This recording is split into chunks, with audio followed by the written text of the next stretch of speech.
time for Cigar Talk, the fastest growing cigar show in the nation. Whether you're a new cigar enthusiast or a cigar aficionado, we have something for everyone, bringing you the best interviews, cigar reviews, and weekly giveaways. So grab yourself a cigar. It's time to light 'em up.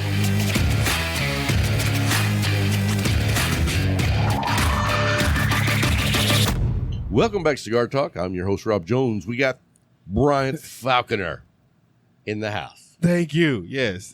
Thank you, sir. Co-host extraordinaire. You had to put it in you there, know I'm man. going to, man. That's you, Thought bro. I was getting away with that. Negative Ghost Rider. Hey, so thank you guys for taking the time to join us. This is the time that you want to, like, have a smoke ready to light up. Yes, sir. Yes, sir. Because, you know, just hang out with us and smoke a cigar. Come on, bro. I always forget to tell people that because I just think automatically that they do it. It's like, no, man, make sure you got a cigar. Let's light up. Let's enjoy this. Yes, sir. Sit back, chill, listen to these two knuckleheads talk. Yeah. How's your week been, man? Man, it's been great. Work business with the Bandera, Texas, man. How was that? It was hot. Let That's all I got to say. It was so hot. Was it muggy? No. It was so hot the peacock didn't even have feathers no more. Serious. Really? The male peacock didn't have feathers anymore. Wow. He was walking around there like, man, it's hot. I didn't even know that was a thing. It is. It is. So, And we found out. isn't Bandera like in southeast Texas? Yeah, it's northwest of San Antonio. I got a trivia question for you for Bandera, Texas. Okay. Do you know who I always want to say Lefty Frizzell, and that's not the name. Freddie Fender. Do you know who Freddie Fender is? You played a song. I played it Yeah, for you. yeah. He's from Bandera. Okay. I can see that. Wasted days and wasted Because nights. that's what happens there. Yeah, I'll be there Yeah. before the next teardrop falls. Can I ask both of y'all to leave that to Freddie? Okay, sorry. Thank you. Anyway, Freddie Fender's from there, and then a new artist that I'm a huge fan of, Who? Charlie Crockett. Never heard Now, of you're probably not a Charlie Crockett fan I don't because even know. Is it Davy's great grandson? it actually is one of his descendants. Wow. It really is. But that's not why I like him. He is like a young 20-something-year-old, like, 22 to 26. Uh-huh. And when you go watch his concerts, it's like stepping back to like 1950. He came from Bandera. Yeah, right. But for a young kid, it's like you don't find a lot of young people digging old school music because they never heard it. Yeah. And once they hear it, they're like, whoa, that's different. That's good. Unless you're from Bandera, Midland, Odessa, or Lubbock. You from one of those four places, you like old country. Hey, well, do you know the legendary rock and roll guy from Lubbock? Buddy Holly. Oh, okay. I thought you was going to say something stupid. I'm like, come on, Rob. But Buddy Holly was from Lubbock? Yeah. Wow. Yeah. Okay. Lubbock got to step up now. Yeah. I mean, and Gotta dude, step- there's actually especially in my- statues of him in this town. That's too much, man. No. Y'all going too far. Dude, do you realize, let me tell you something that you may not know. Buddy Holly was instrumental and inspired the baddest ass rock and roll class from the 60s into the 70s that you didn't know. But who was... Jimmy Page of Led Zeppelin, I love Led Zeppelin. Jimi Hendrix. These guys took and molded what Buddy Holly With Bobby. Pour me another one. No. Buddy Holly. And like when I listen to the music, it sounds like early rock and roll, like from the 50s. Right. But what they hear from it and take away from it, twist it into what rock and roll became in the late 60s, early 70s. Gotcha. And so, yeah, he's badass. I got you. I like Buddy Holly. I did. I just didn't know Peggy Sue. I just didn't know he was from Lubbock. Yep.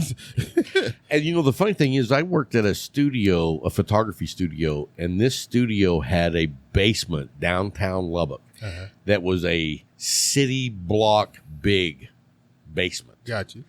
And in there was file cabinets So as Buddy far as you could see, and in every one of those file cabinets was negatives to pictures. that they had taken over the decades. Yes. Yeah, got you. And we found Buddy Holly's yearbook picture in there. Oh my God.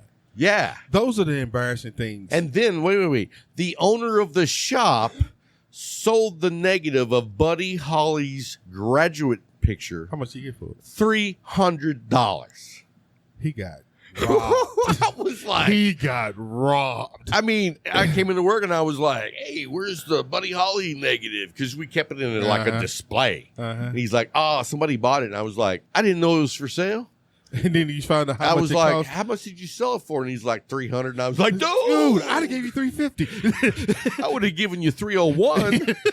because I wanted to make sure it was mine. And I'm a fan of The Price is Right. Yeah, for real. For real. So let's celebrate what we're smoking. Oh, tonight I'm smoking a gift from my fellow co-host, the La Aura Ecuador. And that is the Perfecto. Yes, it was. Something, blah, blah, blah. The Grand Perfecto. Grand Perfecto. Yeah, and I'm a fan. I like smoking those cigars. I don't smoke a lot of them, and I'm not talking about that particular cigar. I'm talking about the Vitola. Uh-huh. I like that just because we grew up on cartoons, and all the cartoon characters smoke cigars in that shape. Yep. And Everybody. Yes. Everybody. Didn't matter who it was. Yosemite Sam shooting his 6-shooters with one in his mouth. Man, dude. It always got fat in the middle and then back on the down. end. Yep. Yeah. That's Anyway, cool, man. I'm smoking a gift. I was down at the Leaf today. Saw a lot of good people. I need to talk to you, Jay. And so, anyway, I don't even know what this is called. So, you guys forgive me. I'll find out, or Bryant will find out. But I do know, no, I know that part. It is a special edition, limited edition Black Irish. But it's like the Vitola? The Vitola is like nothing I know. You know what I mean? It's like It didn't go back to the Grand Perfecto. It started small and got fat and stayed there. yeah, I mean, this Vitola is very interesting to say the least. Okay. So anyway, man, went there. I tell you what, He I've went there. been smoking on this for like what, 30 minutes? Yes. And dude, I'm only like an inch in. Quality. I don't even know if I'm an inch in. That's what she Quality. said. Anyway, let's talk about what we're drinking. I'm done with you. I'm drinking, and now I switched over. I'm actually drinking the Buffalo Trace I saw. because our cameraman tonight, he took the bottle He and took never the got bottle. back over we here. opened it. 2 shots were poured Now- between me and Rob, and it sits with the cameraman now. And here, let me tell you something. When I go to the liquor store to buy bourbon, Yes, sir. I like to be left alone. I don't want anybody who works for the store to help me. I got it. What it's called? What? Was it like- Pyramid. The pyramid.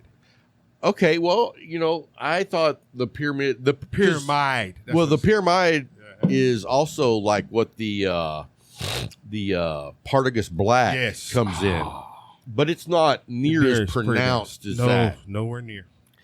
But anyway, I hate going to the liquor store and having people recommend shit. Used car sales. Well, yeah, but you know what? I'm coming in there. I'm going to buy something. Let me buy what I want to buy. I need. So I did buy what I wanted to buy, but then I bought a bonus bottle because he recommended it, and it was from our hometown, and everybody's been raving about it. Yeah, whatever. Because I brought it home. We poured 3 glasses. and that was it. Larry drank his. You drank yours. I had I to- poured mine I outside couldn't get over there to the door. because you wanted to. Yes. Because it was not good. No. It's 13 arrows, and let me tell you something, Abilene Distillery, you better do better. I mean, that's not going to I cut want to it. see what 14 arrows is going to bring because 13 is. You know what? I would skip 14 and go ahead and let's do like 80 arrows. Yo, dude, for real. That's about how far off. It's real far off. That was nothing else. Or I mean, if you either need more arrows or Or let's less. just move the target way closer. closer. 1 arrow. Get it right the first time. I mean, It was to that point that Larry's like, you need to add Coke to this. He's not a mixed drinker. He's like, you need to add Coke to this. I'm like, wow. And you know what? Maybe there's a place for bourbons that people like to drink that are mixed. I don't know, because I don't drink mixed drinks. Nope. So if a bourbon's not a good sipping bourbon, it's not good to me. No, sir. That's just the way I feel about it. Hey, they come out with something new. I'll find out somebody that I trust that's had it before I give them a shot, but I'll give them a shot. Notice he said trust. I'm not just going to listen to the car salesman to again. the guy at the liquor store. I'm not going to listen to him again. Yeah, watering hole number 2. Nice guy, that. but dude, come on, man. Just let me wander around. And let me pick what I wanna trust pick. you. I'm there to buy something. I'm going to buy it. Do people go into a liquor store I've and seen walk it. around and leave without buying shit? I've seen it. And it's weird to me. What are you here for? Well, I mean, now, I've done that before, too, but it's because they didn't have anything. But, okay, I can't say that that's not the reason that they walked out. Right. But to me, it still looked weird to me. I'm like, dude, I mean, it's a lot of good stuff in here, and you just looked around and walked out. But also, people could be like, I mean, think about this. If I got 25 bottles at home, I like to go by shops and see if there's something I don't have. And you wind up with 13 arrows. Thank you. So buy what you know, and only buy from people you trust. Right. So anyway, that's enough rant about bourbon. I'm sorry. Yeah. Not. Anyway, let me tell you, tonight we're going to finish up this series that I think has been fun. Yeah. The Top 100 Must Try Cigars. Most definitely. I'm going to try to put the list in the show notes of all the cigars that we've mentioned. I may miss one or two, but I mean, let's not set our expectations too high. So please don't count when you come up to 97. No. Yeah. Send messages. I'm gonna stagger the list so it'll be very difficult to count. Like, Rob, you short. That's what she said. See what he said? Dude, you can't just even crack a door around. You I hear know this, it. Larry? But you know. Hey, so anyway, let's talk about our sponsors right quick. Most definitely. You guys know who they are. You know we love them. Their quality and, you know. Hold up. Wait a minute. You said it was going to be quick. I thought that's what he was going to do. You know who they are. They're good. Now, next segment, I was like, no, he is not going down that route. I was like, I can hear Dan now. Wait a minute. I was going to name them all. Let me shut up now. I digress. No, in fact, I was going to start with McAuliffe because okay. they have a new cigar. Which one? Starting today, Monday the 15th. Yes, sir. So No, 16th. all right, the 16th. It's Monday. They have released information today that they now will be having or providing or selling or making available the McAuliffe A Gordo 6x60. Whoa. Right? In fact, look up above in the video here and you will see a picture of the Gordos. Look at that. They Would you look at are that? beautiful, and you know what? I used to say that I would only smoke 46 to like 52, but the journey never ends. No, it's about going out So your, you can't ever, anytime I say never, I break that Yeah, he like lies. soon. Yeah, it's He like, lies. nah, I'm not doing that. He lies. So I'm excited. Make sure that you get with your brick and mortar because I promise you, That's where it's when gonna they be. come in, they're going to go fast. Yes, sir. Yes, sir. And I think that, I mean, as a consumer, Okay. I'm like, long overdue, Dan. Long overdue. Come on, bro. Come on, bro.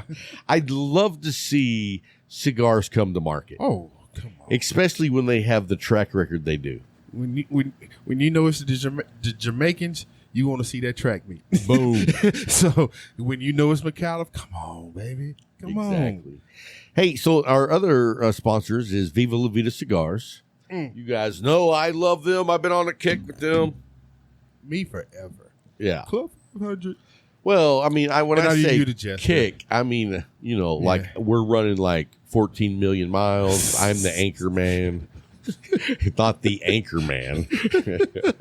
Hello, San Diego.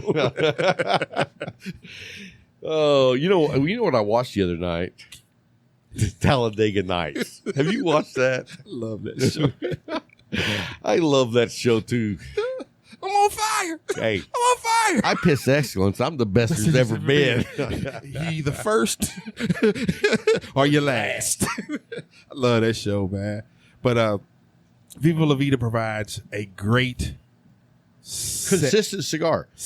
I mean, you think about this, dude. Viva La Vida makes one cigar.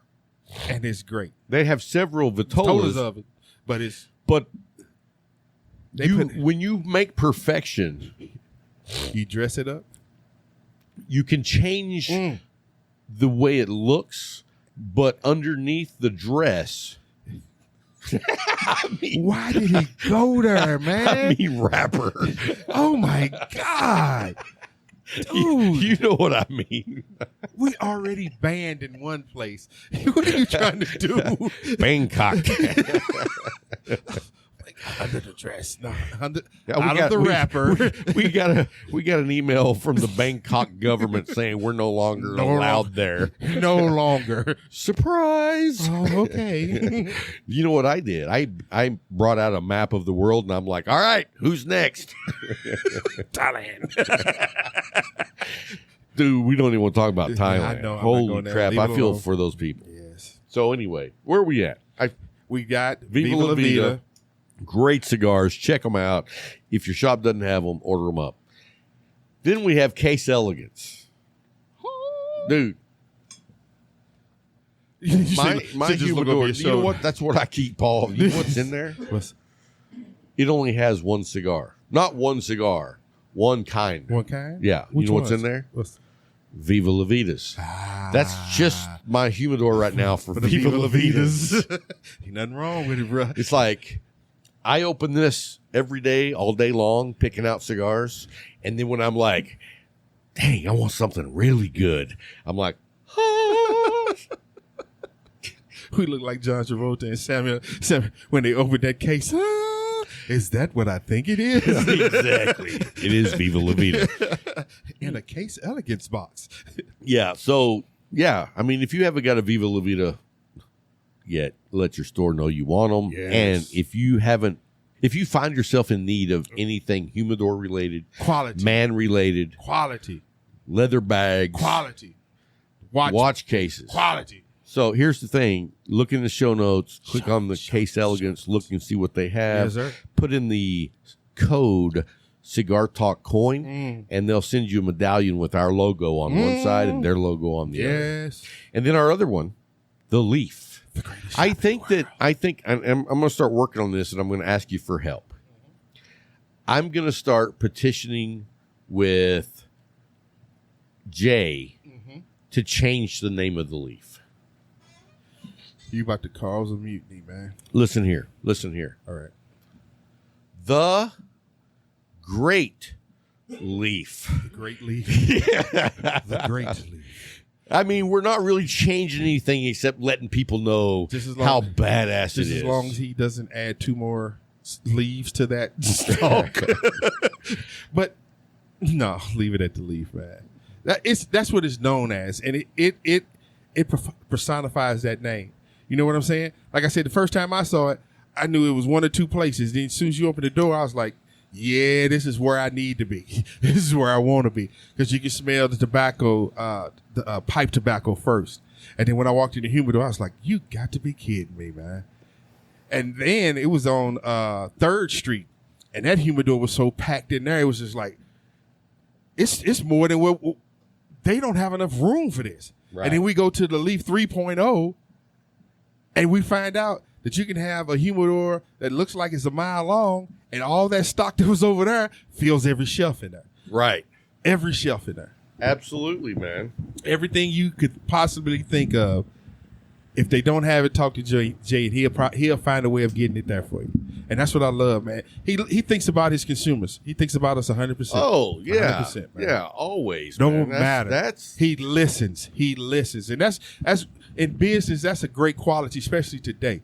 You listen to your consumers. That's the whole kit and caboodle. You know what I mean?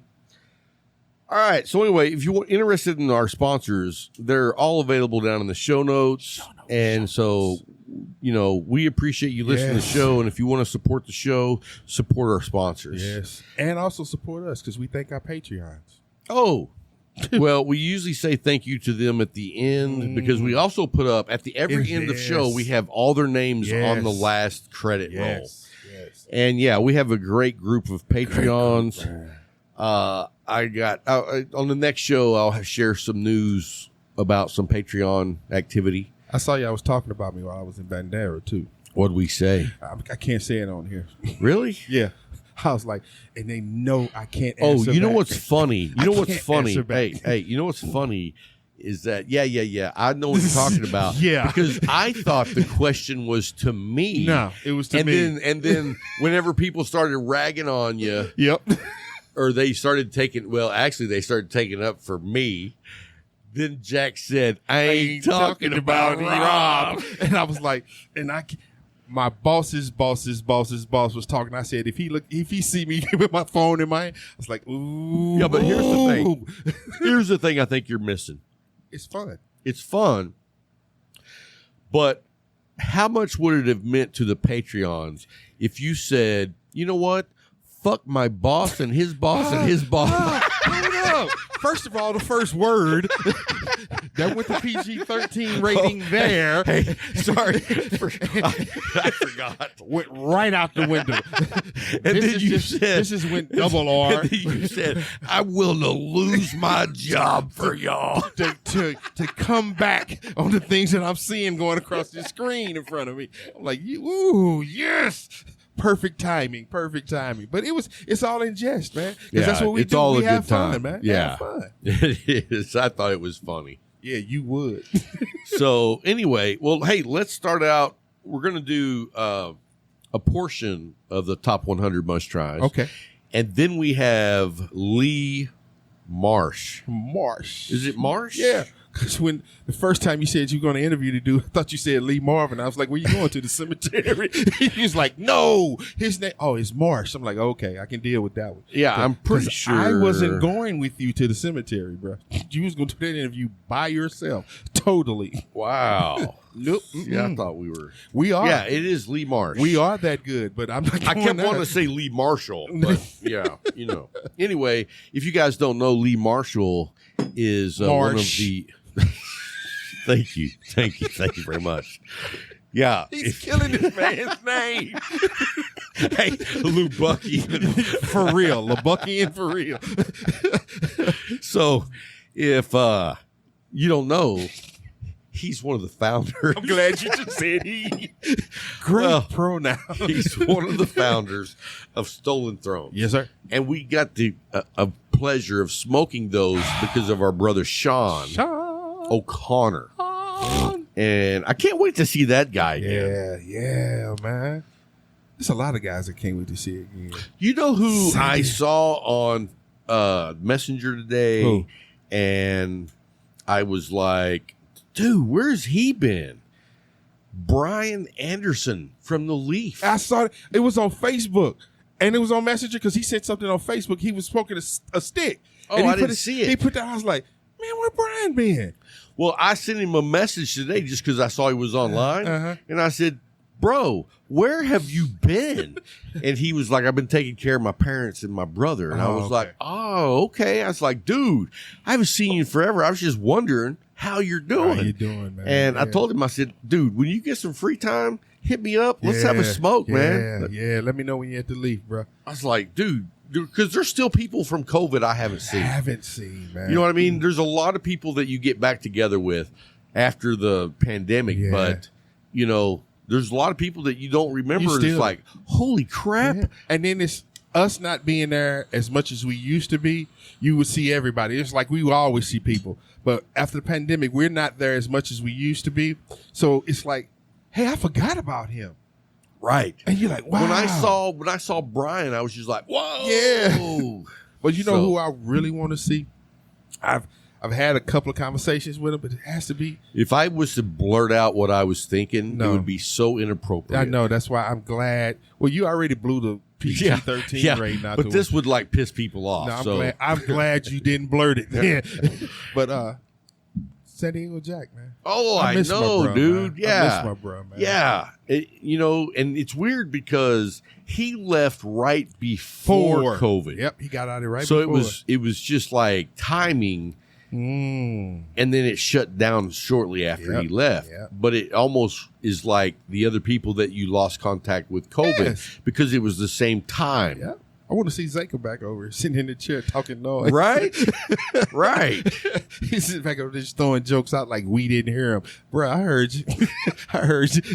Just can't say anything because we kept the PG-13. Shut up, fat boy. See, that's where you would have gone with it. Nah, man. But it's time to just, reacquaint ourselves with, people, man. Community. Yeah. I was glad to see the Brian. community is so important. Yeah. And yeah. I mean, this is all about community. Oh, yes. Yes. And you see what I'm signing up for. Oh. That is the... He got his Texas chapter sticker up Well, there. I haven't joined yet. But they sent you the sticker because you Well, start. I met with the Texas chapter chaplain or president. I don't know which one they call it. But anyway, him and Vic came up from San Angelo. Well, he's actually from Ozona, which is like 3 hours away. Yeah. Well, for him. For me, it's like 4. He drives faster. Oh, than just me. to say why? Right. No. He's a lead foot. Oh, okay. So anyway, thanks for the stickers. I'm signing up. And you know what? I had always resisted on signing up with groups, but let me tell you who really got me interested. And that was the hooligans. The hooligans. Yeah. Because it's just fun. You know what I mean? What do you got in your pocket? You made me think about something. Okay. When we went to the meeting, because this is our first meeting of all the managers since COVID, we were all given this patch here.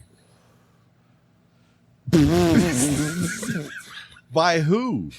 One of the managers. That's hilarious, man. And I was like, I need a couple more of these. Yeah. I was like, Operation Enduring Cluster. Ooh. I said, I love that. I love that. But it was just, like you said, that opportunity to come back together again. For over a year, we haven't had that opportunity, man. And I want to tell you this. If you're one of those guys that everybody quit going to the shops that closed down because of COVID, but if you're that guy that got comfortable being without community, you need to revisit the community. Yes. Please. There was a reason that you were there. Yep. And so once you go back, you remember it's like, you know what? I got good friends. Yep. I got good people. Yep. And don't take them for granted. Oh, no. Because that's who we are, community. Like Right. you said, this is about the community, man. That's All of it's it. about. All of it. That's all it's about. So anyway, let's jump into this portion of the top 100 must tries. And this portion of the list comes from one of our long-term, and maybe the longest term Patreon that Cigar Talk has had.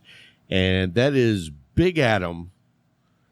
I call him Big Boy, but Big Adam, he is one of a kind.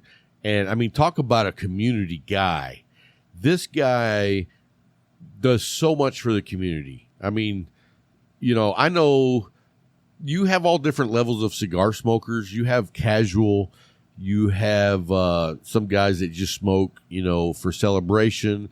But when you really dive into the community, this is one of the guys that you're going to know because he gives so much back to the community and he cares.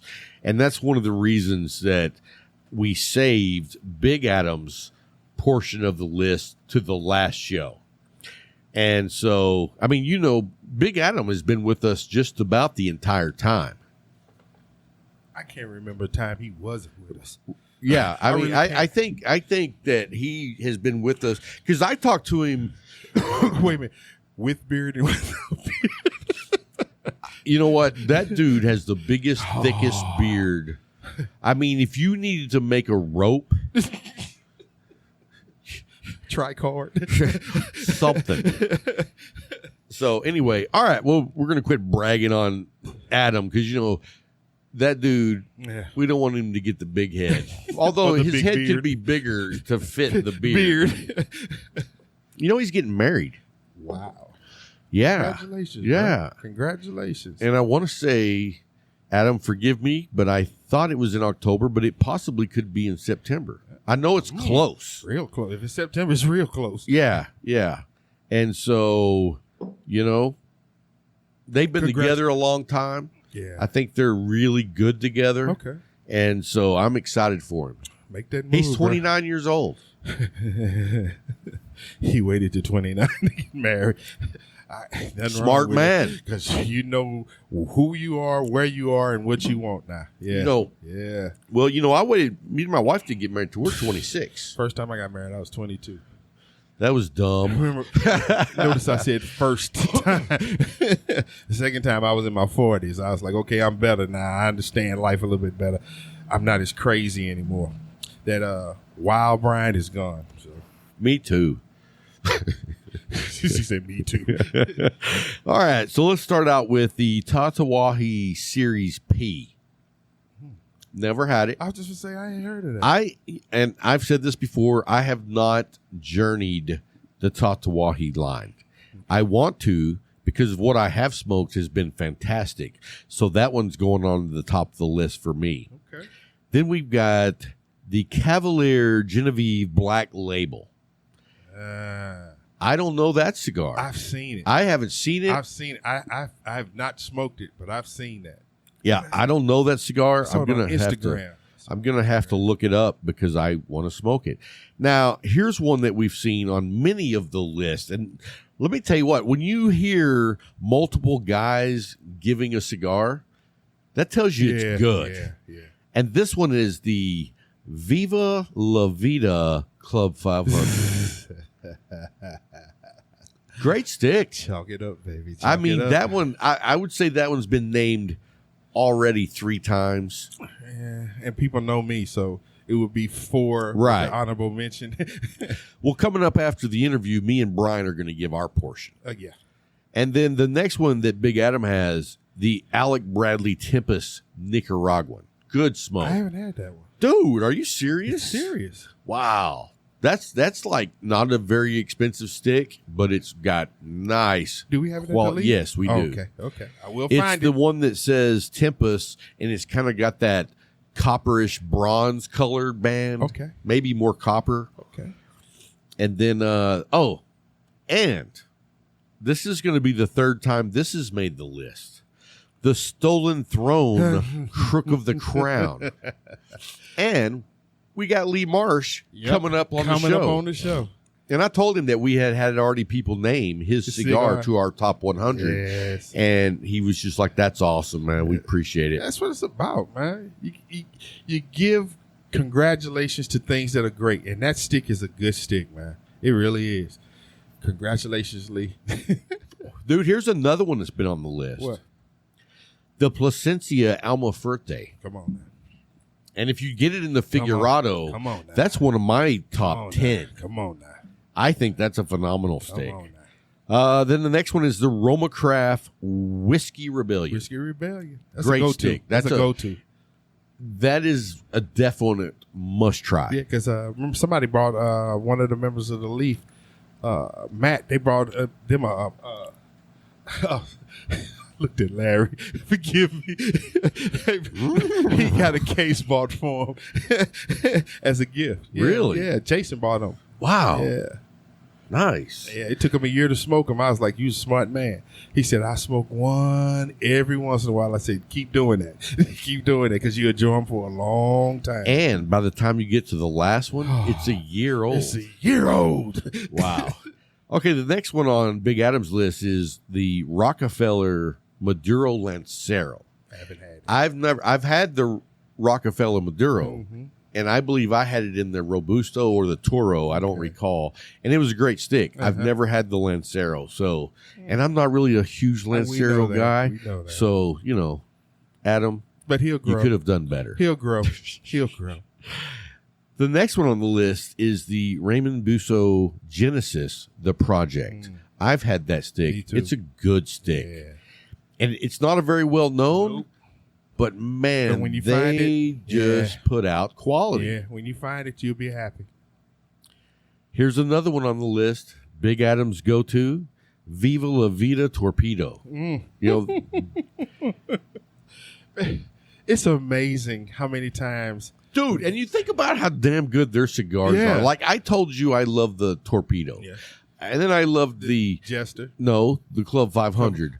But then I got turned on to that Jester. You was like, Dude, I would just like hit that Jester time and time again. Time and time again. Just, you know. Because there was a time where you was just like, and then you're like, but you haven't come off that Jester in a while, man. Yeah, I've been hitting it for A while. yeah. But it's been nice. It is. And that's the beauty of it. And It's you a know what great I stick love about it is the Vitola is perfect size. for you. Yeah, it's a Robusto, but it's like a 56. And it's like, I think it's only 5 inches long.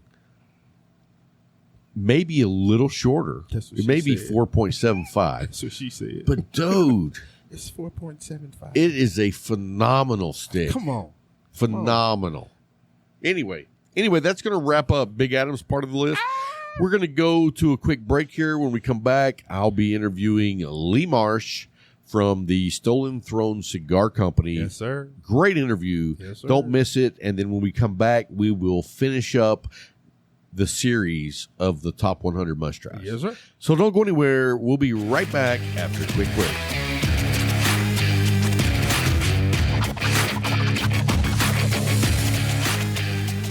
Hey guys, we got a special guest with us today. We do have the one and only Lee Marsh, and he is making some badass cigars. You probably already know of his cigars because they're everywhere on any social media platform you look.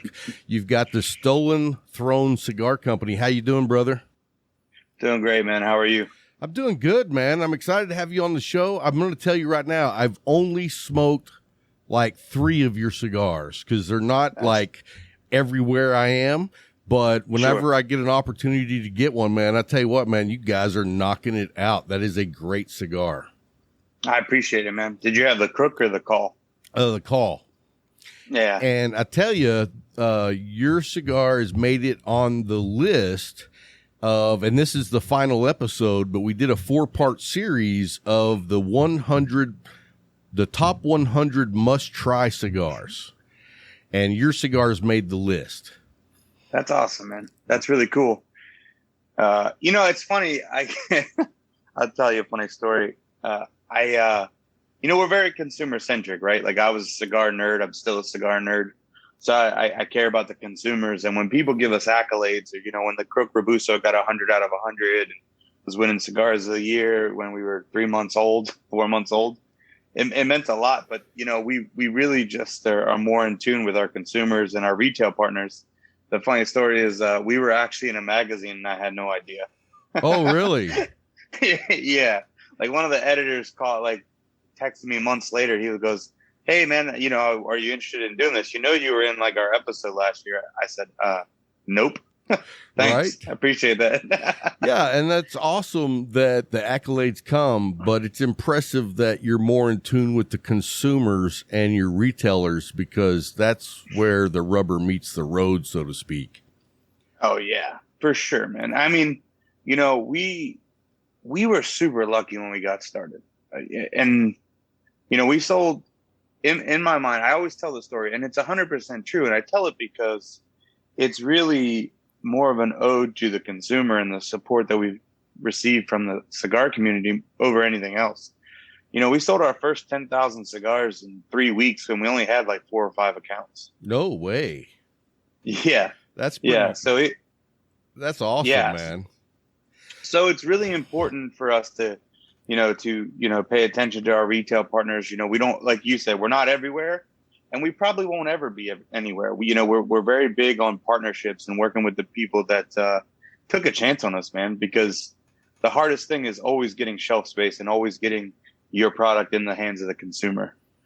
So you got to dance with the one that brung you. You know what I mean? Absolutely, man. Absolutely. Well, and I'll tell you, when you go that route, I think that you're able to maintain your quality of your cigars. You know what I mean? And when you get to the consumer level, if you were a cigar nerd already, that some companies get away from that when they start growing so big and they're just trying to come out with a huge line of cigars. I mean, I'm not going to mention any names like Gurkha, but I mean, there's a problem there. I mean, how many cigars does Gurkha make? A lot. Right. And so for a consumer, I don't know which ones are good and which ones aren't. Well, and it's unfortunate too with brands like that, because they actually do work with some really, really good people, but they factory hop so much, you don't know what you're getting and where you're getting it from. And it's unfortunate because they do conduct business with some really great people that do some really good stuff, but you never know. And is it worth the crapshoot? And to me, it's not, because our lifestyle is not inexpensive, man. And that's the thing when you talk about how great it is for us to be focused on the consumer. Really, it's what the consumer deserves. Right. Our cigars are not inexpensive. I think we're at a fair market value, but at the same time, it's still $10-11 a pop, right? And so when someone works their ass off all week and then chooses to buy our cigar over someone else's or with someone else's, I take that really personal. And you're right about the quality. That's always going to be at the forefront of what we do. I get asked all the time, like, what's our goal? Like, how many cigars do you want to make per year? And I basically told them, I don't know yet. And basically we'll grow until I feel like we can't meet our quality standards and production standards at the same time. Right. And because the consumer, what I love about it is, I've been smoking for probably about 15 years. How old are you? Would you start when you were 5? Yeah, I'm 33. I just turned 33. So, okay. So the consumer's gotten way smarter, man, and they know, and they'll call you out on your bullshit, and I expect them to, and they should. So when you hear people brag about your consistency and the quality every time they light it up, that's really what it should be about, the smoker experience. Hell yeah. That doesn't mean that things aren't going to happen, because it is a natural product made by human hands, Right. But the thing is focusing on what matters. Numbers in terms of how big you want to get. Yes, I run a business. I am a businessman. So I have projections. I have, a forecast. But really, it's about maintaining the quality and the standards that we've set up. So let me ask you this. Let's go back a little bit. You said you've been smoking for 15 years. That puts you right at about 18 years old. Yeah. I do Texas math, and that seems about right. So it's close. My question is, like, what got you into cigars originally? It's always like, I always feel like I have like that traditional old school story where, your dad, your uncle, or your grandfather gave you your first cigar. And it was really like that. It's my uncle, he was in the military. So whenever he would come home, I try to spend as much time with him as I could. And, he would bring cigars back and do all this stuff. And so really, you'd have a couple beers with him, underage, of course, it is what it is. Light up a cigar, and that's really what got it. And then you just get, as you travel, I spent a lot of my professional career traveling, right? So what was your professional career, if you don't mind me asking? No, I've been all over. So I started in legal compliance, and then I went into, I was in the IT world for a while. And then most recently, before Stolen Throne and right up into the first couple of years of Stolen Throne, I was a consultant, a business analyst. So I traveled all over, and I spent my free time in, just cigar lounges, meeting people, talking to people. And it's really the community that draws you in and makes it fascinating. Absolutely. Because you can always find a friend or someone to talk to. When my wife and we moved to Virginia, we knew nobody. And that's how I met my business partner in Stolen Throne. I met him through work, and we just started sharing cigars and having beers together. And it kind of took off. Everyone that works with me, everyone that works with Stolen Throne, we all met through cigars. Wow, that's cool, man. Well, and like Yeah, you so- said, it's all about the community. I travel somewhat with my regular career, and there's nights that I'm at a hotel where I go down and sit on the patio and smoke a cigar, and every time somebody sits down is like, they either have a cigar or I give them a cigar because they're Sure. like, wow, man, that smells so good. What are you smoking? And, you know, usually it's guys that are like not seasoned cigar smokers, but they're just Right. excited about hanging out on the patio with somebody and smoking a cigar. And I mean, that's what I love about the community. I do too, man. I could talk forever about tobacco. You know, I get really into it in terms of, I don't care what questions you have to ask. Let's talk about it. We all started somewhere. Like I think that that's the worst thing that can happen is someone feels like they can't express themselves or talk about cigars just because maybe they've only had a flavored cigar, an infused cigar, whatever the case may be. But we all started somewhere, you know, and that, you know, how many of us, I mean, you don't know what you don't know. We were all new once. Yeah, I remember lots of stuff I didn't know. And I was educated and with some guys that were really cool about it, and there's some guys that were real assholes about it. And you know what? I appreciate both levels of education because, and I joke about it because one of the guys that was an asshole was like a 70-year-old man. And I mean, it was just his personality. No, and he only smokes Cubans. No. But he came in one day and he was like, "Who the hell cut this cigar? You cut the whole damn cap off." And I was like, "Oh, that was me." And he was like, "Let me show you what you're not doing right." You know, he was just an asshole, but he was like in a friendly way. You know what I mean? Yeah. No way. Yeah, absolutely. You know, the funny thing about that is when you get the assholes in the lounge that are trying to like lecture people, they generally have no idea what they're talking about. Oh yeah. I mean, So that's usually when you pipe in, you say, yeah, do exactly that. Do the exact opposite of what he just told you to do. Right. Well, and I was talking to somebody the other day and I was like, do you know how much misinformation there is about the cigar industry? Yeah. Because people either heard it from a friend that heard it from a friend that didn't know, and it just becomes that's what it is. You know what I mean? And it's like, no, that's not true. Yeah. And it happens on the manufacturer side too, man. There's so many things that I can't believe that people that actually either manufacture cigars or brand cigars that are manufactured for them, the things that they say, I'm like, you've got to be kidding me, you know? And this whole premise of like being a master blender. Yeah, I blend the cigars for Stolen Throne, but there's so much about tobacco that I'll never know, you know? So that whole premise of being a master blender, yeah, that's never going to be me. I've maybe met like one or two guys that I would consider are on that level, and I'm not one of them. So let me ask you this, since we're just talking about that, who would you say is a master blender? Noel for sure. Okay. Noel 100%. You know, and it's obviously, you know, I'm biased because he's my mentor, right? And, one of our close friends, right? But really just the things that he learns. And what I like about him is through this whole journey, because Stolen Throne really is our journey through tobacco. That's the whole premise of the brand. You had the Crook that was kind of our shot in the dark to be like this, just our way into the world. And then the Call, which was completely different.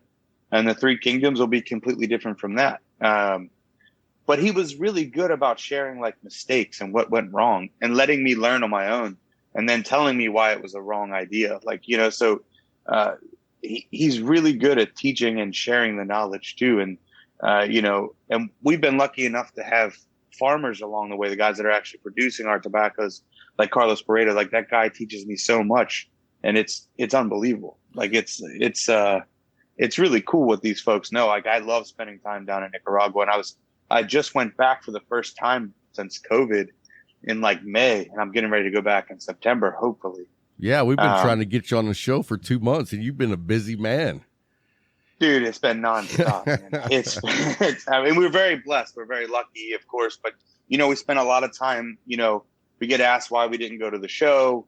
And really what it was is basically, again, focusing on our retail partners. There was a lot of events we had to cancel because of COVID. Right. So I hit the road for probably 4 to 6 weeks and just made up every single event we canceled. Wow. And yeah, I mean, so it was really important for us to kind of make it up to all those folks that supported us because, you know, we came out of nowhere, man. Like no one knew who we were. Oh, And all these folks that 100%, we- 100%. I mean, I started seeing a few pictures here and there on Instagram, and I was like, who are these guys?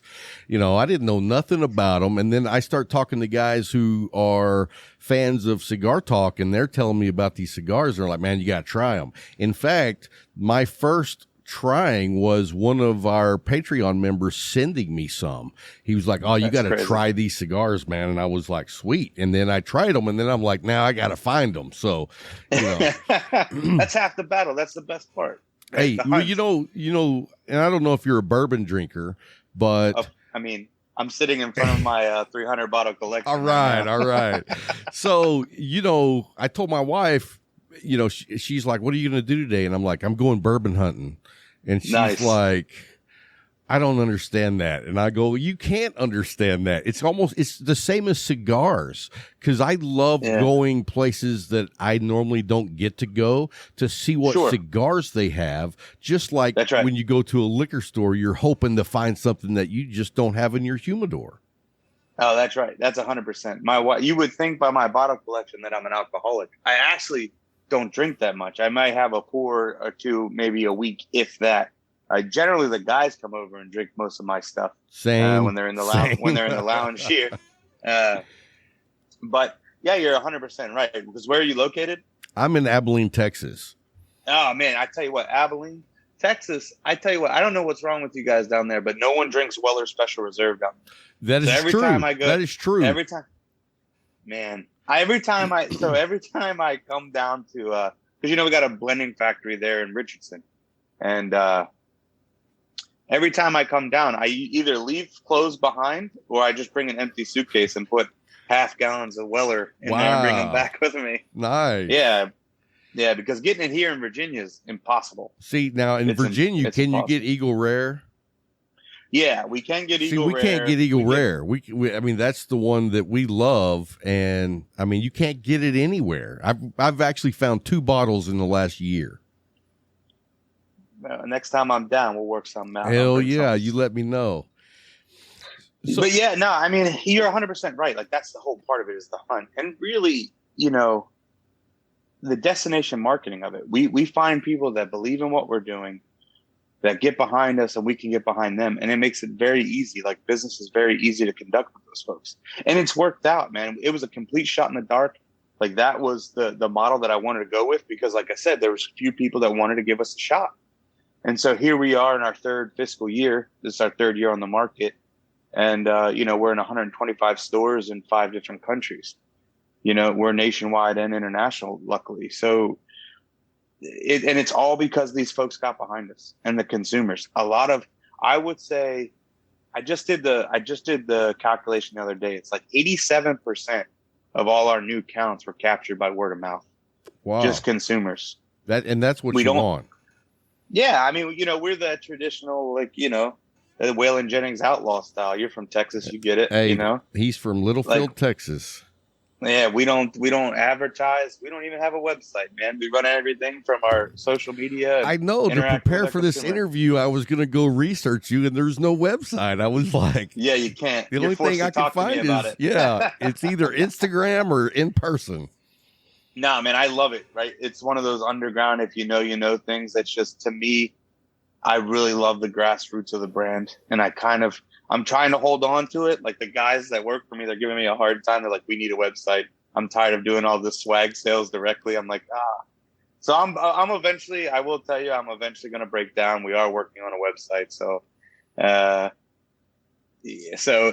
I'm going to lose that little aspect, that little win, that flag I had. But it's funny because the PCA did the same thing. Aaron emailed me. He's like, hey man, you still don't have a website? I said, nope. Wow.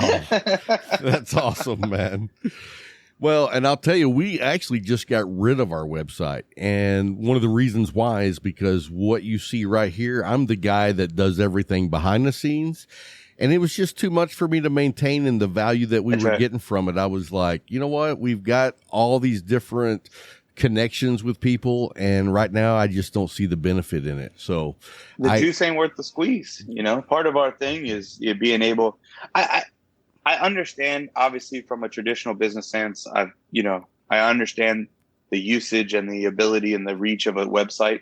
But to me, when you when we focus on availability and communicating with our consumers, when you can deal directly with one of us, either myself, Bill, Josh, Kevin, JR, to me, that's a little bit different, you know. It does make for long days, you know. I get a ton of messages every day, thankfully, but I try to spend the guys will tell you I spend about an hour or two and try to respond to every message we receive. Nice. Yeah. So, yeah. And so it's just like our own little thing, man. We're not saying that we're doing it the right way and everyone else is doing it wrong. We're just doing it the way we choose to do it. You're doing it your way. Just like you. That's right. Hey, so let me ask you this. Let's back up just a little bit.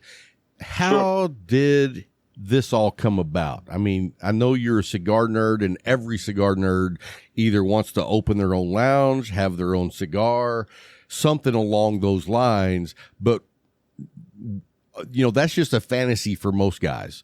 So How did you say, you know what? Screw it, man. I'm going to do this. Well, you know, you're 100% right. I mean, it's something that it started out as like a pipe dream.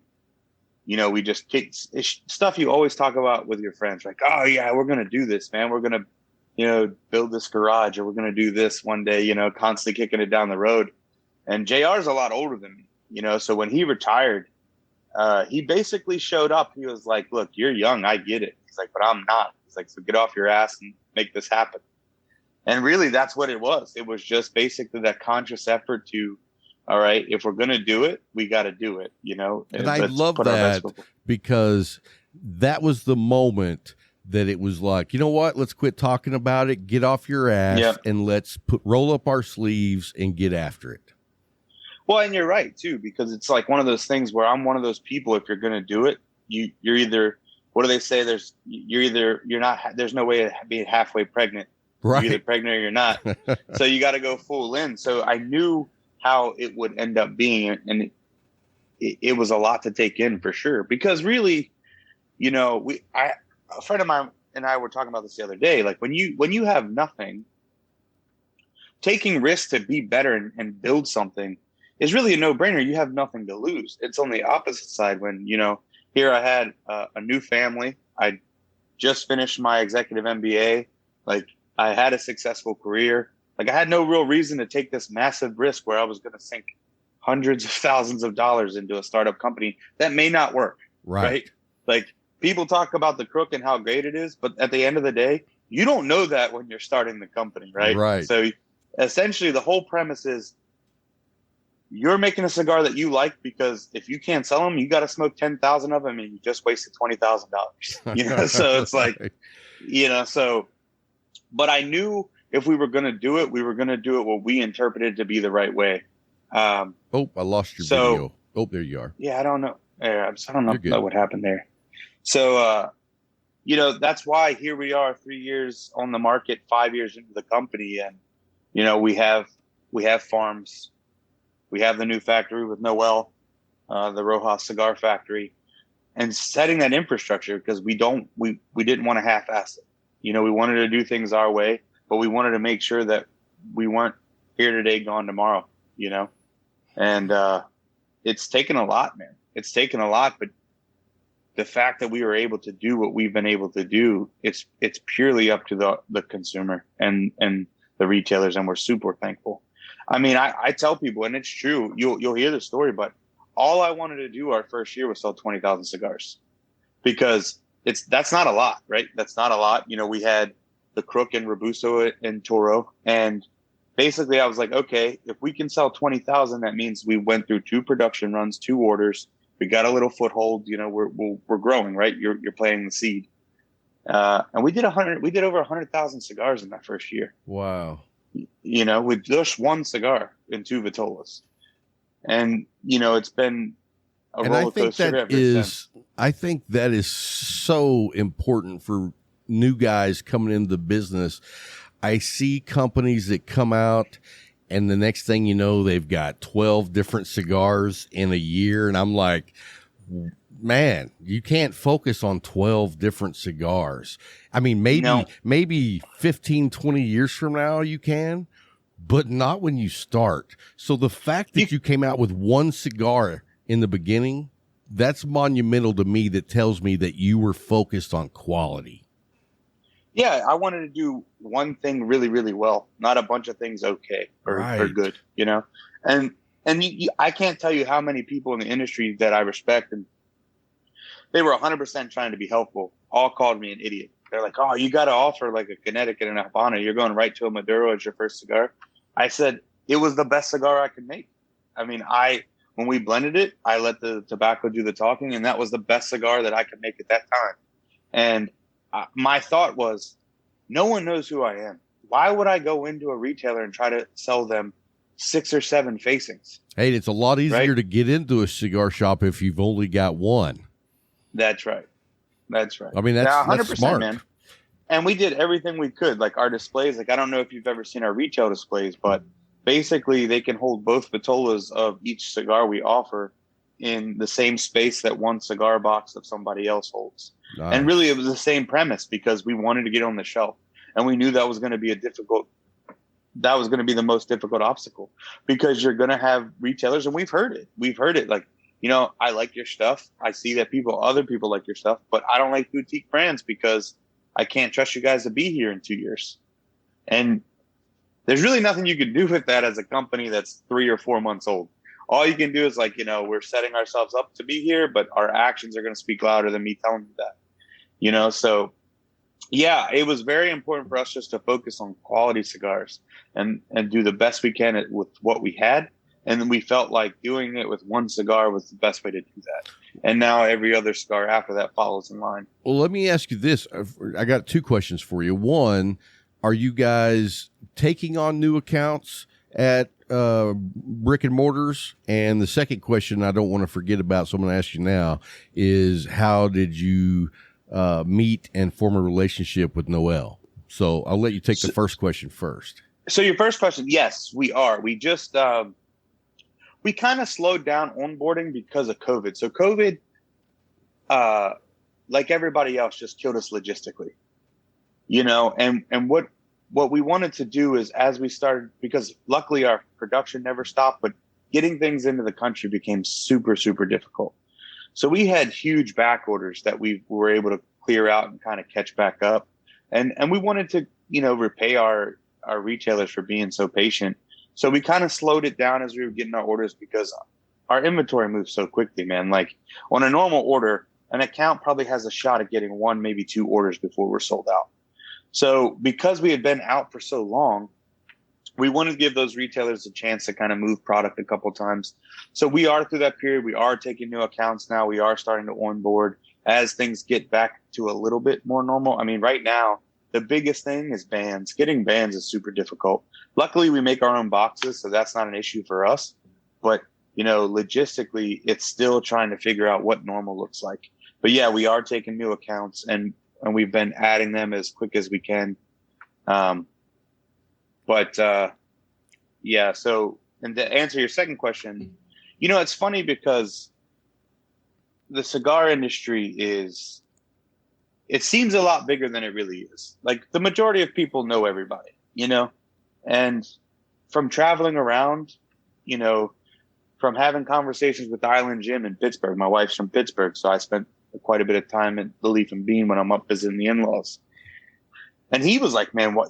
You're a nerd. You're a cigar nerd. You need to work with someone that's passionate about it as much as you are. And, you know, I had been friends with Chris and Kyle from Ezra for a long time, so back in like 2014 probably. And I liked the stuff he was doing for them. I liked his early stuff with Guayacán and Sabor de Estelí. And really, that on top of the fact is, when we were making cigars, I wanted to control the blending. I wanted to control tobacco selection and how, because if we were going to fail, it was going to be because of our choices. Gotcha. I didn't want to be like, well, Rob gave me this cigar, so that's why it didn't work out. No, like that's bullshit. Like, that basically, if we couldn't cut it, it was because we couldn't cut it. And he was really one of the only ones. We talked to a lot of folks. There's a lot of people that'll take your money and give you a cigar, but he was one of the only people that'll would let me do my own thing. And I really appreciated that about him, you know, and it just kind of worked. We just kind of worked together. Even now, years later, we still constantly talk about ideas and bounce stuff off each other. And what do you think of this? Or, so it's always funny because he and I have different ways of approaches to blending. And I can tell people, I always know when I'm on the right track of where I want to be if he hates the cigar that I'm blending because it's too strong. Why? Because he takes a lot of time to like show me like traditional ways, like here's how you should approach a blend, blah, blah, blah. And I listen and I take it in and I do learn it, but then I do something exact opposite. And he's like, what the hell are you doing?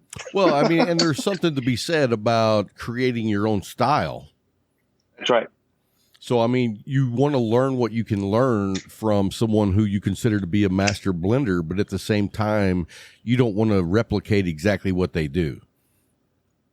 Sure, you want to do your own thing. Right. And for me, we always had that question, like, what's your approach to blending? And really, because we're a smaller guy, it's really based off availability. Like, yeah, we're now producing our own tobacco, which is nice. But really, I don't want to become myopic. I never go in and say, I want to make a Habano.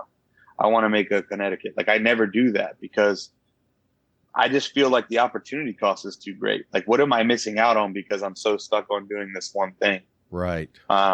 And to be honest with you, I'm a huge Habano guy, and we don't have a regular production Habano yet. That's the next one. I am too. And I love a Habano. And, I used to be a huge Maduro guy. And I think that the natural progression for cigar nerds is to get on Maduros, full bodied, full strength, and you're cool as hell because you smoke a 6x60 Gordo. And then once you smoke cigars for years, you start reeling it back in and go, what am I missing with all these other cigars? And then you take the real journey. You know what I mean? It's kind of like a bourbon journey. That's right. That's right. Yeah, you were, like bourbon, you stay away from your high proofers at first, and then you don't want to be burnt, Yeah, but it's like the prime example with the Call. I love it. I'm smoking a Call Corona right now. I'm not the biggest Sumatra fan, but we found this Ecuadorian Sumatra and it was amazing. It was perfect. The blend worked together with what we were using and what we were packing into the blend. It was excellent. And have you smoked that with the Sumatran coffee? I haven't. Oh, you owe it to yourself because, dude, they just marry up. I mean, they are. Really? It's so nice. I'll have to check that out for sure. For sure. But yeah, it's all a journey, man. Like, that's the thing. It's like whatever craft or trade, like, you would expect to be different 10 years down the road, whether that's bourbon, writing songs, smoking, making cigars. Like, you want that journey. And to me, I'd like to share that with our consumer as we're going. Like, everything we do, all our limiteds is just our creative process delivered in a different way. Nice. So what do you plan on doing for the next 5 years? Hopefully not die from all this work. And then, or COVID, or COVID. Just continue to push the creative bounds of what we can achieve, man. I mean, our infrastructure, everything Noel's doing and we're doing with Noel, we're just getting bigger and bigger and bigger, and controlling that process to maintain the quality and the standards that we've kind of been known for, and just pushing the limits of creativity. We have the Three Kingdoms coming out this summer. As soon as pretty much the cigars are done, we just got the bands done, so they should be turning and burning. In a couple of weeks, they'll be on market. And then, focusing on all of our limited programs that we've been kind of holding back on just because of, supply and demand of, the extra stuff you need to kind of make the process go. And then we'll see where it goes. Take it day by day. We're very flexible. We stay on our toes as much as we can. Well, let me ask you this. Let's change directions here for a minute, because we have a possible tormentor in the cigar industry lurking over our heads in the FDA. Right. How do you plan for what is going on with the FDA? I mean, like right now, they're kind of like sitting back and not really causing a lot of trouble, but they could at any time. You really can't, man. And, being from a legal compliance standpoint, all you can really do is make sure that you're in compliance at the moment. There's a million reasons not to do stuff, right? And for me, if you talk to anyone that knows me on a personal level, I'm not really good at being told I can't do something. So, it's one of those things, like, I'm not that guy that's going to just stop because of what might happen. Right. And, I'm very pro industry. So I've helped a lot of other companies get their stuff together as well, because we were prepared to follow the paperwork. And really what a lot of people don't see is that, we founded the company in 2018, sorry. And we spent the majority of those first 2 years just planning our legal approach, because we didn't hit the market until May of 19. So, you just stay flexible. You keep your ear to the ground. We're lucky to have a great resource and network of legal counsel, as well as my background and JR's background with contracts and compliance. So we're ready for whatever comes our way. We'll do whatever we have to do. All right. Well, I was going to say, because when you guys got started in the industry, I mean, that was a big concern. So, I mean, just the fact that you started the company when you did, it's like, that was ballsy. Yeah, we're dumb. No. Yeah. No. So it was, like I said, we're not one of those people where just because you're not going to take a shot just because something might happen. Like you're not going to drive your truck because someone might hit you. Right. You can't live your life that way. Well, I would also guess, because you come from like a law background and compliance, that there's always going to be loopholes. Well, yeah, exactly. There's not always, it's not necessarily loopholes, but it's understanding that sometimes people try to add on to what's actually written, and what's written is law, right? So if it's written one way that gives you an avenue to do something else, you do that something else, and you let them adjust to it, But that was a huge part of it. Like, okay, well, what are we going to do about this? So we had different avenues. We had basically 3 little emergency plans. Do we go A, B, or C if we have to? Gotcha. And that'll be the same going forward. We'll be prepared no matter what happens. Well, our local shop is The Leaf, and a good friend of mine bought it from the owner back in 2018.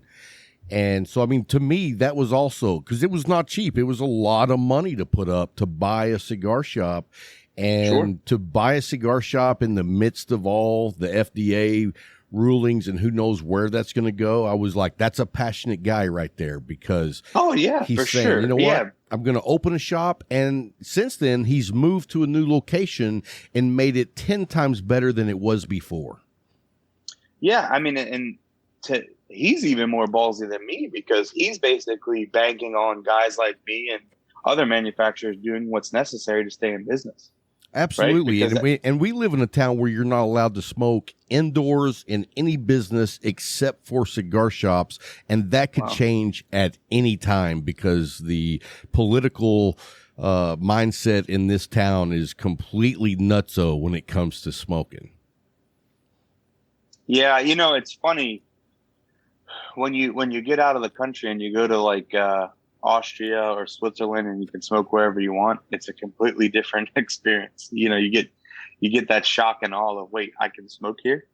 That would be awesome. I've never experienced that. Yeah, but even the first time I went to Texas when we were starting the company, like in Dallas, there were places where they're like, yeah, smoking's at the front, non-smoking's at the front, smoking's in the back, and there's like no divider. You're just sitting like one table over. I'm like, this is awesome. Yeah, but it's changed in Texas even, because like I was down in Houston a while back, and I was like, okay, you got to find a place that allows smoking. And I would find a place finally that allowed smoking, and I would go in, I sat at the bar, I pulled out a cigar, and the bartender was like, you're not going to light that up in here, are you? And I was like, well, yeah, other people are smoking. And he's like, you can't smoke cigars in here. You can smoke cigarettes. Yeah, I don't get that. And I was like, are you serious? And so I had to go outside on the patio and smoke. And I was just like boggled that cigarette smoking was allowed and cigars were not. Yeah, that bends my brain. I've actually left a couple of establishments because they've said stuff like that. Like, this guy can't smoke his Marlboro Reds. But I can't. Yeah, all right, I'm out. You can smoke your Cools over here, but you can't smoke your cigars over there. That's right. See, we're lucky in Virginia. You can still smoke it, and there's still some places where you can smoke indoors. There's a couple of restaurant bars that you can still smoke in. Really, the rule is as long as you have your separate access, and it's completely separate from the non-smoking side of it. So that's pretty nice. But everything's always changing. Everything's very fluid. Sure. But yeah, I mean, it was nice during COVID because I have a cigar lounge here in the house, so I was ready for that hermit lifestyle for a while. Hey, you know what? It is nice to get out. It was nice, and it conditioned you to enjoy being able to have a smoke in your own lounge, because I have the same. And whenever COVID was kind of like lifted, it took me a little while to get used to going back to the lounge. You know what I mean? It was like, it does. Yeah, you got that weird kind of like anxiety while you're in there. Well, and it's like, I got to drive. I don't want to drive. Yeah. I just want to go smoke. So no, the good part for me was I wanted to see other people, because even now, like, well, see, I was having people over, so my lounge was full.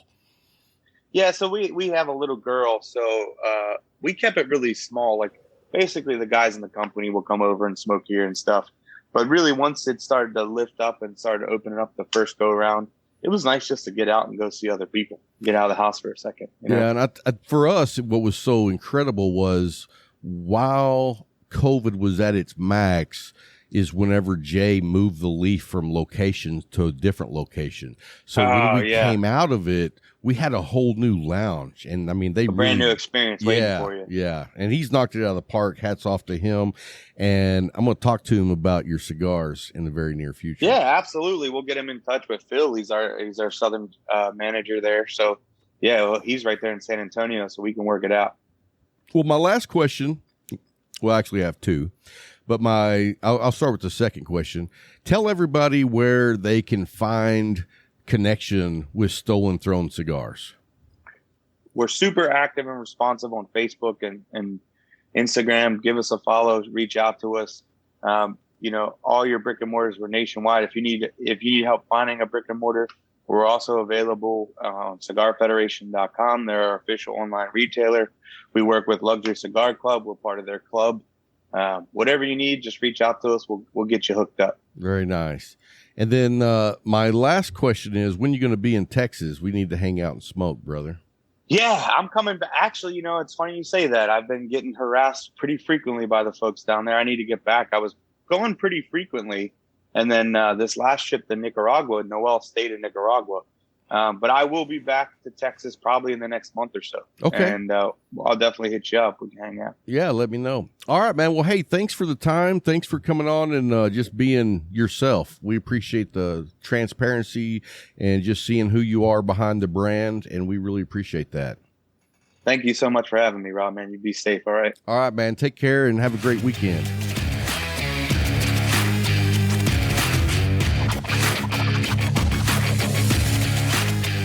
Hey guys, hope you enjoyed that interview with Lee. Thank you so much for taking the time to come on, visit with us. What a great story. Yes, sir. I love the backstories when I know that there's a cigar brand. Yeah. Because, there's a lot of good cigars out there. Most definitely. And I want to have a connection in one way or another with the backstory of a cigar. Gotcha. I understand that totally. Because you don't want somebody coming pouring into billions of dollars and then make their own cigar line. You're like, I mean, if they had the real passion and that's what they wanted to do, okay, yeah. But I mean, it's about the person, yeah, and what they're desiring, why they did it. That's what I loved about your boy from Roma Craft when he told us he came from the project in Oklahoma, eating fried bologna sandwiches. I was like, bruh, dude, let me ask you something. Speaking of bologna, you've had fried bologna sandwiches. Most definitely. Did you cut? Yeah, make it look like Pac-Man. I didn't do that. Why not? You just let it dome up? I did. Well, I would put like another pan on top of it and just let it. Nah. You know what I'm saying? See, I had a bacon press before there was bacon press. See, we cut our bologna before you put it in because it came in the tube with the red. So you actually sliced it? I sliced it. So it'd be about a 1/4 inch thick. Wow. And you put that sucker in there and it You can't. The knife that you cut it off the slab with. See, is y'all the were same fancy. knife. We weren't fancy. We had Oscar Mayer. Dude, that's fancy. I grew up off government cheese, which is the first. My grandmother had government cheese. We had government cheese, and she the cereal, always had government cheese. The powdered milk, the beans, the rice. I didn't have the powder. Well, I don't know if I had powdered milk or not. I don't know. You didn't know what it was. It was milk. We could have had powdered milk. I know we had the cheese. Yeah, dude. I grew up on that stuff, man. And it was like, I got healthy off of it. You know what I'm saying? Because I don't laugh, but when I was coaching football in the early 2000s in high school, we couldn't do 3-a-days. Statutorily, we couldn't do 3-a-days. Oh, really? Yeah, the most you could do was a 2-a-day practice, and they only allowed you to do it for 2 weeks. When I grew up, we did 3-a-days for the first month of practice during the summer. Yeah, we just did 2-a-days. We did 3. We were 2 and 8. Oh.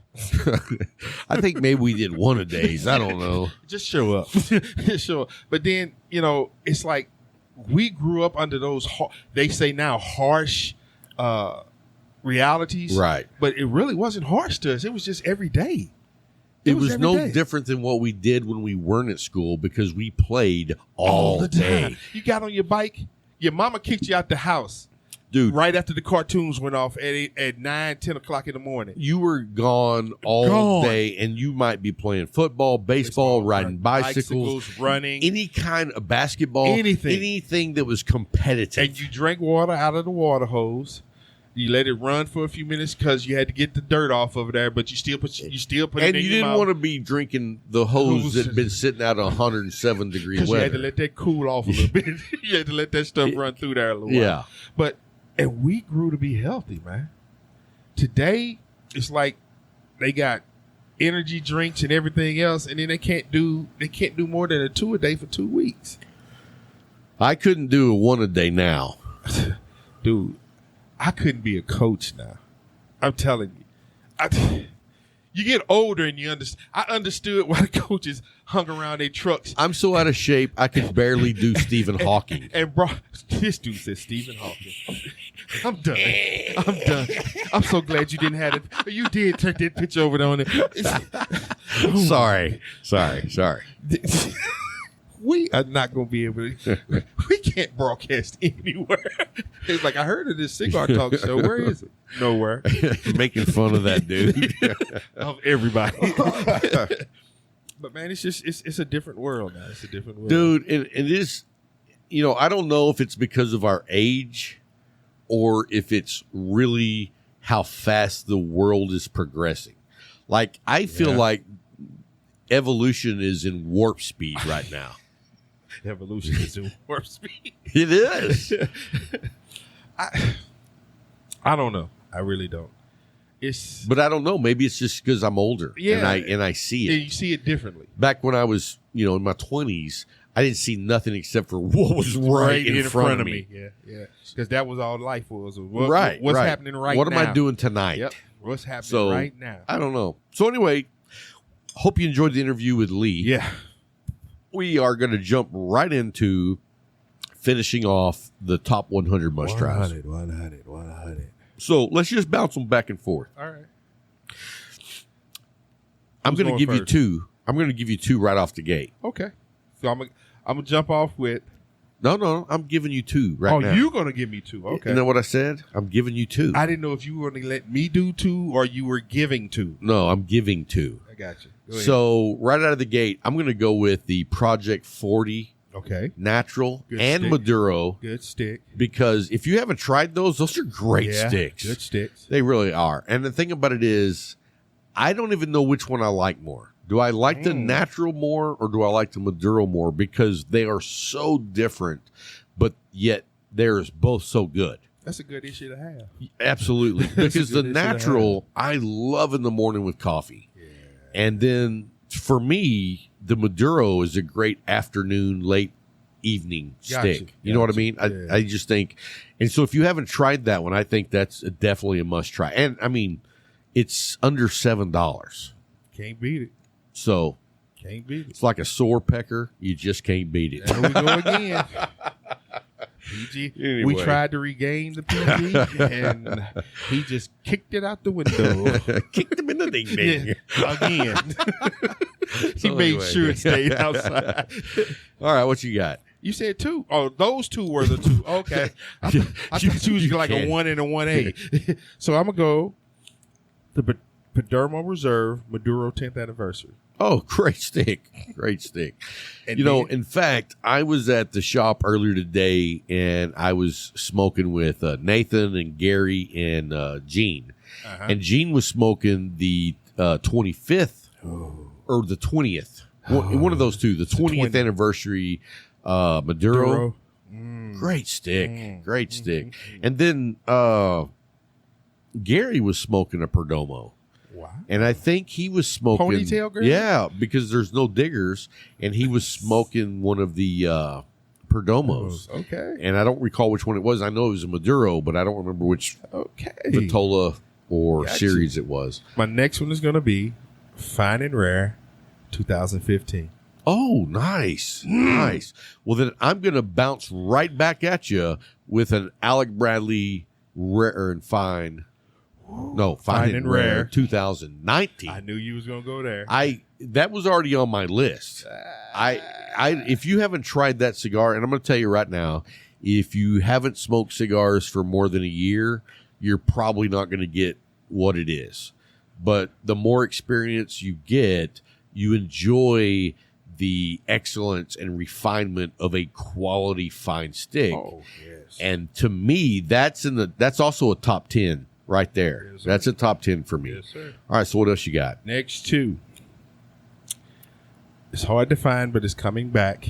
And y'all know how much I love this. CAO Amazon Basin. Did you say it's coming back? Yes. I did not hear that. Yes. Really? I can't wait. So I guess they got another batch of Brazilian tobacco.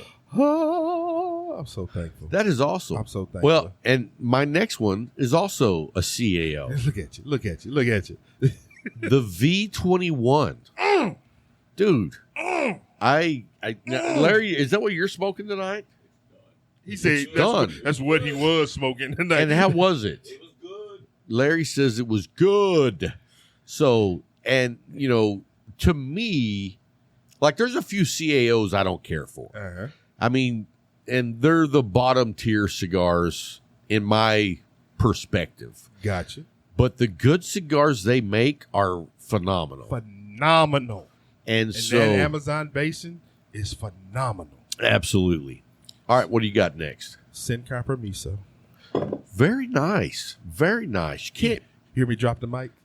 I did see that. So the Dunbarton Tobacco Company makes really good sticks. And you know, the thing about it is you're talking to Steve Zaka, Yes. and his philosophy on making cigars is he makes what he wants to smoke. Yes. Yes. He's not trying to go outside of what he likes to try to be snabby. Snabby. Snappy. LeBuckin. I was going to say snappy versus Snazzy. snazzy, and it was snabby. So anyway, yeah, I'm impressed with just about everything Zaka does. Gotcha. My next one on the list is going to be, and this is for the more experienced cigar smokers. Okay. If you haven't tried one, I highly recommend it. The McAuliffe Reserva. Hey. Hey. I mean, Hey. it is a phenomenal stick that gets, Talk to me. it doesn't get smoked by me as often as Talk I would to me. enjoy just because it's a little Talk hefty to on me. my wallet. Yeah. But But- for $42, it's a value It's cigar worth it. because when you smoke it, you get the full, Yes, sir. what I consider to be like the traditional meaning of a cigar. You know what I mean? It just, it hits on all cylinders, All silly. and it's something that's very fine. Yes, sir. So anyway, what do you got? Another CAO. Okay. Well, let me see. You're going to go with the flathead. Nope. Okay, what? Brasilia. You really? See, I have not smoked that cigar in a year. Dude. Revisit. I will revisit. Revisit. I've had problems with that cigar. And when I say problems, it was construction. I'm glad I didn't have your problems. I haven't had your problems ever with that stick. It is a great stick. The price point is 100%. The price point is 100%. The price point is 100%. You get what you pay for. And what more than you I pay think for. it's what, about $8? $8. Yeah, and that's cheap. Come on, man.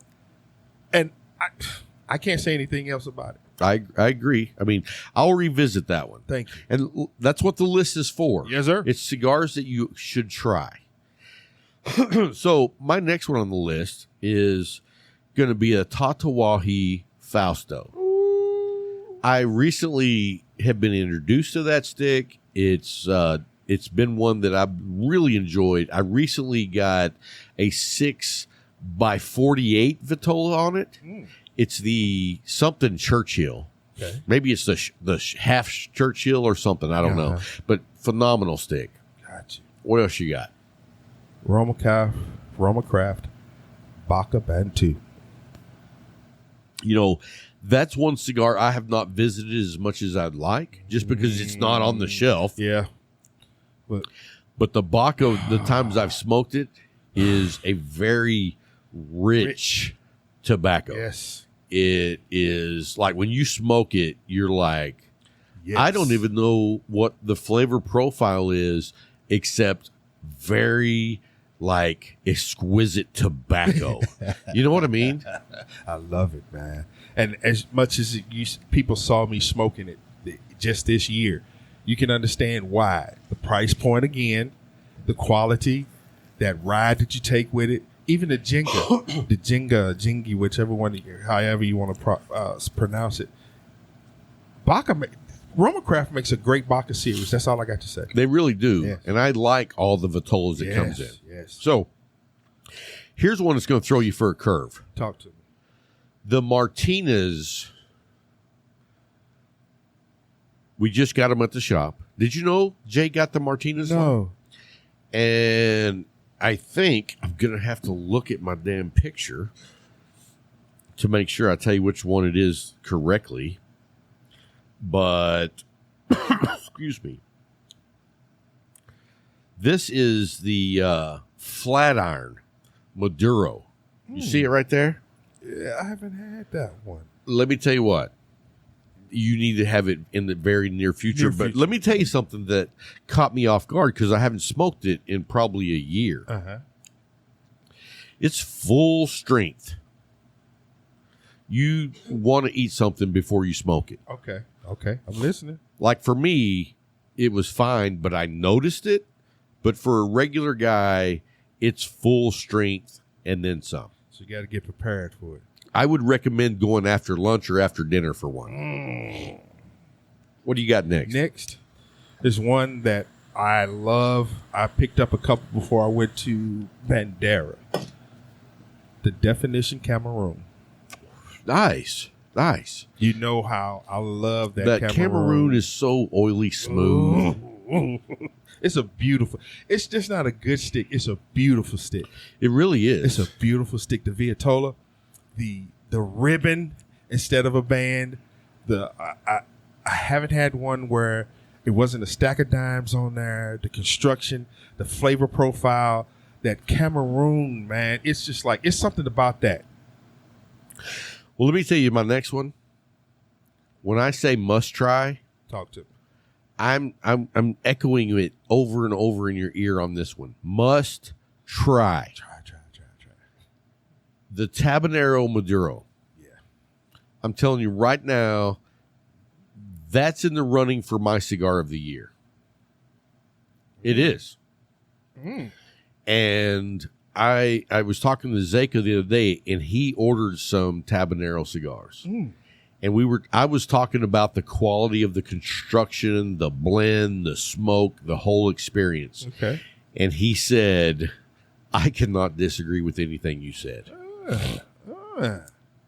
I feel like Tabanero is the hidden gem cigar of the nation this year that I was fortunate enough and lucky enough to come across. Yeah, I'll take that walk with you. Dude, I will. I'm telling you right now. Yeah, because Tabanero, that stick you just spoke on, I remember lighting it, and when I got halfway through the first third, I was like, I looked at it, I was like, damn.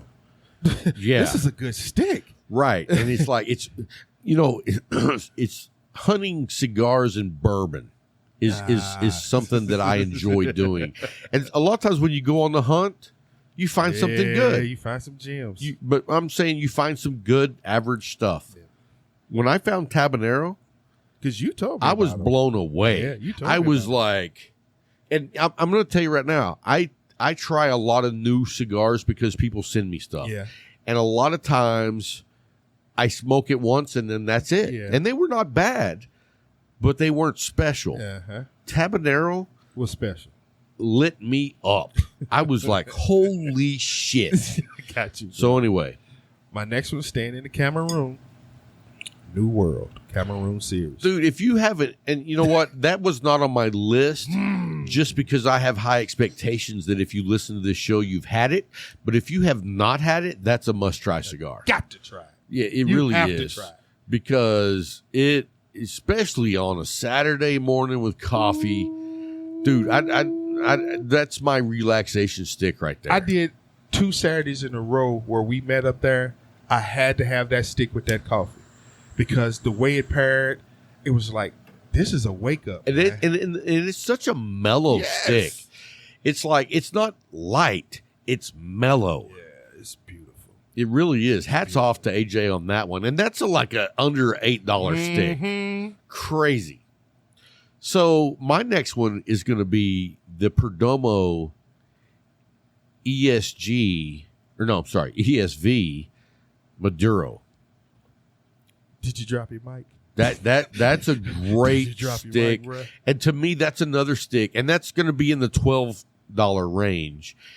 But for what you get for $12, it is definitely worth it. And it is such deeply rich tobacco that you picture yourself in Nicaragua. Yeah. It's like, I can see. I've never been there, but I know what you're talking about. That's one of those cigars that takes me where it's made. Calgon, take me away. Right.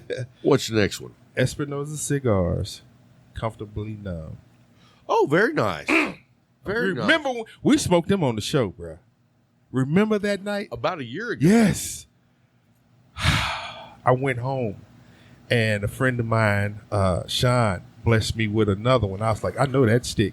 He's like, what you know about this stick? I said, I'll let you know when I said, because if it's still the same, and I got the same notes, the same construction, the first and second, I still got that little bit of mild pepper. But bruh, the Saxon, it was like how we love our sticks. I know what it was. It's the same thing again. Right. It's the same thing again. So it didn't disappoint me. It kept me on that ride. The consistency. That's the word I was looking for. The consistency. Yeah, you can't beat it. So this one is probably a no-brainer to most. But if you don't know, you just have never heard of it or seen it. But the Crowned Heads Yellow Rose. Dude, the Yellow Rose Texas, whatever you want to call it, it's a beautiful Maduro with a yellow ribbon around the foot, and that's it. She said, hey, that's it. And they don't need anything else on that stick. That is a quality stick that if you haven't had, and it is a full body, full strength cigar, but it is very smooth at the same time. And that's when I smoke a strong cigar, that's what I'm looking for. I want something that I get the strength, but I also want it smooth. It's that butt. Yes, sir. Yes, sir. My next one was a gift. I got 4 of these as gifts throughout a year. It's a McAuliffe cigar, the Leyenda No. 2. Oh, great smoke. Great smoke. I've been smoking a lot of the number 1s, and really the number 1 is just like this long. Yes. And the thing about it is, I gotta have time to smoke it. But great stick. My next one, and I've talked about this cigar in the past, but if you haven't had it, you owe it to yourself to try it. And it's the Island Gem. You took it off my list. The Island Gem is a cigar that you remember when you got to the studio tonight? You remember what music was playing? Yes. and you come in, and after you heard the music, you started walking a certain way because you get that swag going. That's what happens when you smoke the Island Gem. It's a mindset. Are you with me on that? I'm 100% with you on that. And I'm going to pop one on you. And my thing is, you have progressed in your palate enough to appreciate a few of these. Not many, a few. You aggressively spoke that you hated them from the beginning. But in this... I hope you're not going to say Gurkha, because I'm still not a fan. No. This one is...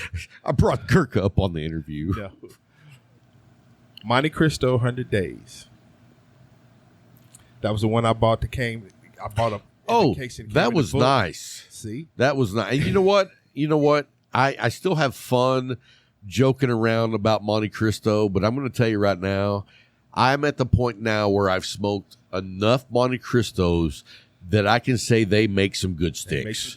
Everybody has those bad sticks. Right. But you can't just down the entire maker because of a few bad sticks. There are some in there that you will like, because everybody doesn't like everything. Well, let me tell you this, okay?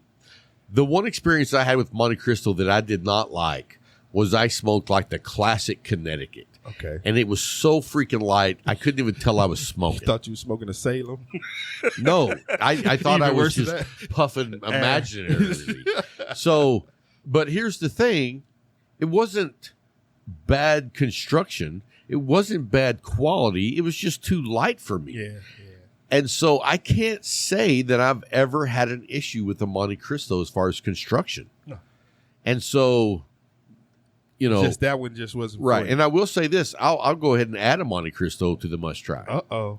The Maduro Espada with the AJ Fernandez. I think that is a great stick. For a minute there, I was just like, I was going broke. Nose, man. I'd buy case. I mean, dude, because they're not cheap sticks. They're not. I mean, I think they're like $14, but it's a great stick. And it is a great stick. It's a great stick. It's one of those sticks that, like, I'm not going to buy all the time, but when I want something that's going to be something different, but at the same time be quality, it's a great stick. It's a great stick. It's almost like a reward stick. Oh yeah, you know what I mean? It's like, you know what? Fuck it, I deserve it. And here it is. There it is.